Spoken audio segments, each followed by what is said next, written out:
Tja, liebe Freunde, noch vor wenigen Tagen war ich derjenige, der für die Domstadtbande die Cold Water Challenge ausgeführt hat. Jetzt bin ich schon wieder nominiert von meiner Freundin Angela Kröll. Naja, ich habe die auch nominiert. Aber sie hat es diesmal so gemacht, dass bei Nichterfüllen der Challenge eine Spende für ein Tierheim fällig wird. Ja, wie ihr seht, das bin nicht ich. Das ist mein Kater Costello. Der ist vor vielen Jahren aus dem Tierheim zu uns gekommen. Und dann verbinden wir doch mal das Angenehme mit dem Nützlichen.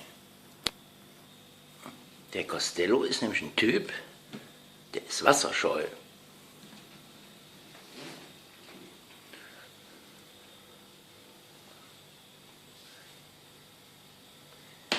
Der kann Wasser so gar nicht leiden.